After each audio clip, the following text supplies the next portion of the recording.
E a gente repercute esse assunto agora com a nossa analista de internacional, Fernanda Magnota. Muito bem-vinda, Fernanda. Boa noite para você.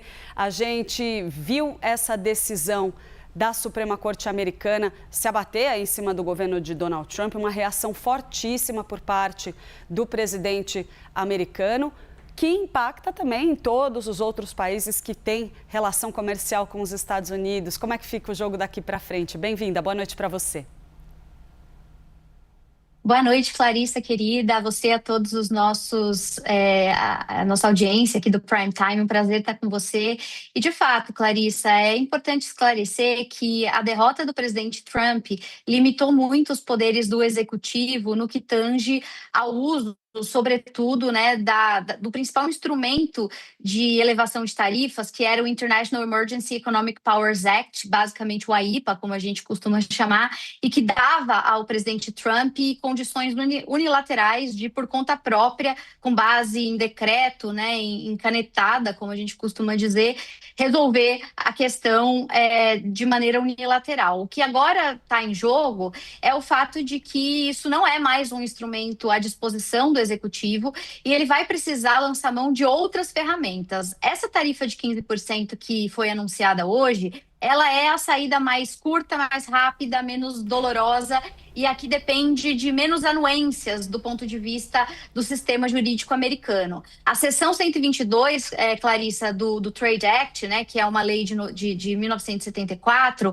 ela basicamente define o seguinte: o teto de tarifas é esse que foi anunciado, 15%, ele só pode valer por 150 dias e ele só pode se aplicar em caso de danos severos ao balanço de pagamentos do país, ou seja, se houver comprovação de déficit externo claro. Basicamente, foi a alternativa utilizada pelo presidente Trump porque não exige, diferente de outras ferramentas à disposição do USTR, uma investigação longa ou não depende de uma alegação como ele vinha fazendo, né, no caso do aço, do alumínio, por exemplo, no que tange a emergência nacional. Então, veja, a gente está vendo o presidente Trump tentar escapar, tentar sair pela tangente depois de sofrer uma derrota significativa. Agora, Clarissa, é importante dizer que essa história está só começando. Se no momento a crise do presidente Trump é com a Suprema Corte, a próxima trincheira, né, o próximo limite que vai se impor rapidamente vai ser contra o Congresso. Porque, veja, essa seção 122, ela só pode ser aplicada pelo prazo máximo de mais ou menos 5 meses, 150 dias. Depois desse prazo, o presidente Trump vai ter que voltar a negociar com o Congresso e vai ter que, portanto, aprovar no Congresso autorizações para voltar a impor sanções. E aí entra, Clarissa, uma particularidade ainda referente ao que foi anulado pela Suprema Corte, que tem a ver com as compensações, né, com os pagamentos referentes àquelas tarifas que já tinham sido aplicadas, agora consideradas de maneira irregular. Se a gente olhar para isso, o desafio com o Congresso vai passar por algumas frentes. Primeiro, o Congresso americano vai ter que aprovar algum tipo de dotação específica para essas compensações. Então, pode ser que crie um fundo, por exemplo, que condicione pagamento a uma série de pareceres técnicos. O governo Trump vai ter que negociar com o Congresso sobre isso. Depois, vai ter que criar algum tipo de legislação que ratifique parcialmente algumas das tarifas passadas para tentar diminuir essas compensações. E aí sim, vai ter que propor algum tipo de reforma para a legislação que, de alguma maneira, possa delegar poderes ao presidente. Porque até o momento que a gente tem, são essas alternativas que têm sido debatidas desde ontem. A 122, que eu acabei de citar, também a 301, a 232, que são particularidades do sistema comercial americano e que dão ao presidente algum tipo de margem para impor tarifas, mas depois de investigações claras, de comprovações específicas e que, de alguma maneira, vão exigir de novo que ele volte a estabelecer um diálogo interinstitucional. Então, o resumo da ópera é o seguinte: no momento, a gente tem uma crise anunciada, tanto do ponto de vista jurídico quanto do ponto de vista político, sobre como é que vai se fazer restituição do que a Suprema Corte derrubou, e, em paralelo, existe uma segunda crise, que é uma crise não só de orçamento, de grana mesmo, mas é uma crise relacionada a como essas limitações de relacionamento relacionamento entre executivo e legislativo vão, de alguma maneira, criar ou não condições para que a base da principal ferramenta do presidente Trump para combater a desindustrialização e para fazer campanha no ano eleitoral acabou de cair por terra. Então, muitas incertezas no ar. O presidente Trump vai jogando o jogo conforme é possível, né? Vai dançando a música no ritmo do que é possível. Já esperava-se que essa sessão 122 fosse a primeira a ser acionada, porque é a mais simples, é a mais rápida, mas é a menos longeva, é aquela que, de alguma maneira, golpeia de morte essa visão de médio e de longo prazo do qual o governo dele depende ainda pelos próximos 2 anos, Clarissa. Fernanda, o presidente Donald Trump, ele sinalizou que vai haver aí longas batalhas judiciais também em relação a pedidos de reembolso. Essas questões todas vão ainda pautar com muita intensidade o judiciário, segundo o presidente dos Estados Unidos. E um dos pontos que o embaixador Celso Amorim destacou na conversa que ele teve comigo é que, na visão dele, a Suprema Corte reduz o que ele descreve ali como arbitrariedade da política comercial americana. Isso tem algum fundamento no seu entendimento? Olha, Clarissa, a Suprema Corte Americana, ela é muito mais reativa do que proativa, né? Talvez para quem está acostumado a acompanhar, por exemplo, o STF aqui no Brasil, isso soe um pouco estranho. Primeiro porque a Suprema Corte Americana, ela só se manifesta quando ela é diretamente consultada sob circunstâncias muito específicas.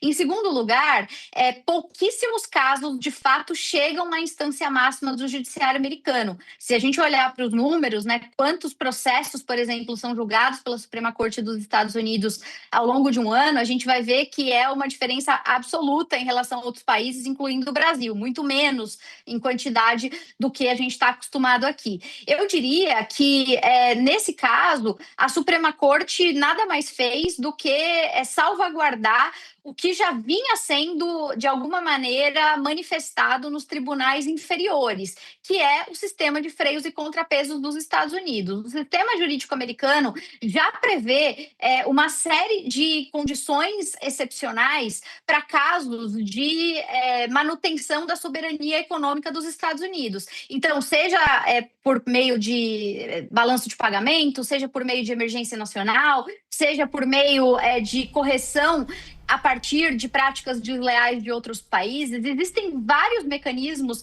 que já há décadas são praticados por lá e que estariam, claro, à disposição também do governo Trump, se esse fosse o caso. Agora, o governo Trump optou por por trilhar um caminho mais curto, sem ter que se submeter às consultas, aos processos, à burocracia, à morosidade e muitas vezes, inclusive, passando por cima do próprio trâmite regulamentar. No caso do Brasil, por exemplo, o Brasil foi enquadrado na lei que versava, né, sobre abusos de poder comercial sem que houvesse evidências concretas de que o Brasil fazia isso. O Brasil, inclusive, apresentou sua defesa aos Estados Unidos, deixando claro que boa parte do que se aventava como possibilidade de denúncia ali não correspondia à realidade de uma relação que, inclusive, mantém, no caso do Brasil, déficit há mais de 2 décadas, quase 2 décadas com os Estados Unidos. Então, de novo, voltando à Suprema Corte, me parece que a Suprema Corte, de novo, e sublinhando mais uma vez, que tem maioria conservadora, 9 juízes, dos 9 juízes, nós temos hoje, né, 5 basicamente conservadores republicanos. Desses 5, 3 indicados pessoalmente pelo presidente Trump. Quer dizer, se nessa configuração altamente favorável à administração republicana nesse momento, ainda assim houve uma leitura de que o presidente estava abusando do poder centralizado em torno dele próprio, assim como também já tinham feito as instâncias inferiores, o que me parece é que foi mais um zelo, uma medida ortodoxa, né, de cuidar dos freios e contrapesos que caracterizam a República Americana há 250 anos, do que qualquer outra tentativa ou qualquer outro tipo de protagonismo ou de diversionismo político. Me parece que, de fato, a perspectiva técnica, nesse caso, foi o que prevaleceu. E os custos, Clarissa, de fazer diferente disso, seriam custos não só econômicos, porque, de novo, os Estados Unidos estão com PIB crescendo abaixo da meta, inflação acima da meta, problema com taxa de juros, A gente está falando aqui,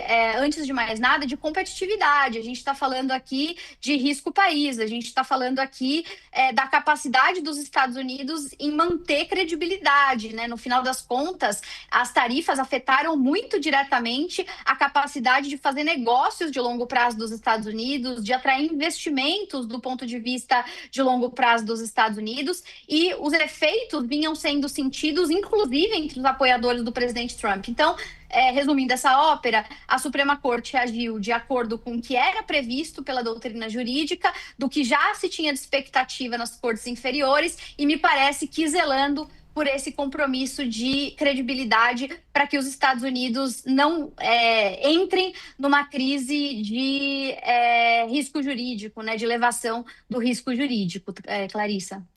Muito obrigada pela análise, Fernanda Manhota, que vai seguir acompanhando esse assunto. Qualquer novidade você volta para cá. Fernanda, obrigada, bom trabalho para você.